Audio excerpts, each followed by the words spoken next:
குழியில தூக்கி போட்டீங்களாப்பா, அவன் தான் நான். நீ போட்டது குழி. என் கர்த்தர் தூக்குனது எங்க வச்சிருக்கிறான்னு பாரு. சிங்காசனத்துல வச்சிருக்கிறார். என் தகப்பனுடைய கரம். இன்னைக்கு ஒரு பாட்டு படிச்சோம், கர்த்தர் கரம் என் மேலங்க கடுகளவு. என்ன குழியில நீ தூக்கி போட்ட, ஆனா எங்க அப்பா என்ன எங்க கொண்டாந்து வச்சிருக்கிறாரு. சரி பரவாயில்ல, உங்களை நான் ஒண்ணு செய்ய மாட்டேன், நீ பயப்படாத. உன் புத்தி அதுதான்.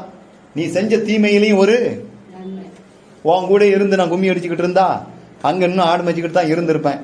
ஒரு வகையில நீ என்ன மிதிச்சு தள்ளுனது. இப்போ ஒரு பசு போகுது, இந்த பசுல இருந்து உங்களை என்ன செஞ்சிட்டான், மிதிச்சுக்கிட்டு வெளியே தள்ளிட்டான். நீங்க ரொம்ப சங்கடப்படுவீங்க, இப்படி பண்ணிட்டாங்களே. அதுக்கு பிறகு போன் வருது, போன வண்டி அவகடனுக்குள்ள பாஞ்சிட்டின்னு சொல்லும் போது என்ன செய்வீங்க? ஐயோ நீ மிதிச்சு தள்ளினது நல்லது. புரியுதா உங்களுக்கு? பசுல இருந்து மிதிச்சு தள்ள விட்டு சங்கடப்பட்டீங்க. இப்போ பசு குழிக்குள்ள பாஞ்ச விட்டு என்னை நல்லவளப்பா மிதிச்சு தள்ளனா. அப்ப கர்த்தர் தான் உன்னை மிதிச்சு தள்ள வச்சிருக்காரு. அப்போ உன் மேல ஒரு மிதி விழுந்தாலும் அடி விழுந்தாலும், இப்போ ஆத்துல போய் செலவு உணவை போட்டு அடிச்சு வெளுக்கான். அடி நன்மைக்கு விழுவுதா தீமைக்கு விழுவுதா? அத மாதிரிதான் உங்க மேல விழக்கூடிய ஒவ்வொரு துன்பமும் நீதிமானுக்கு வரும் துன்பங்கள் அநேகமா இருக்கும்.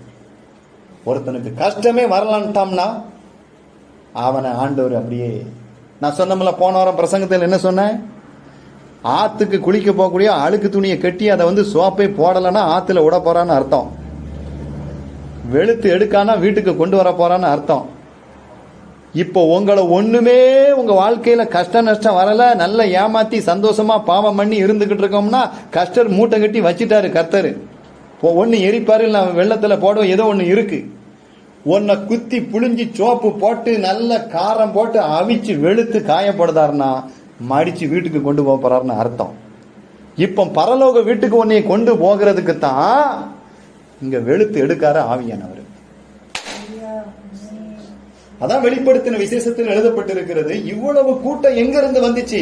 வெள்ள அங்கி போட்டு மகிமையா நிக்காம குருத்தோலையை பிடிச்சுக்கிட்டு கேட்டாங்க, யாரையா அப்படின்னா நான் சொல்றேன், இவங்க ஆட்டுக்குட்டி ஏசப்பாவுடைய ரத்தத்தினால தன்னுடைய வஸ்திரத்தை வெளுத்தவங்க.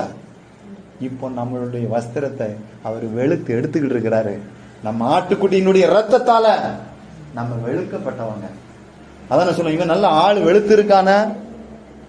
இது வெளுப்பு பரிசுத்த ஆவியானவருடைய வெளுப்பு. இது இயேசு கிறிஸ்துனுடைய பரிசுத்தமாக்கப்படுதல்.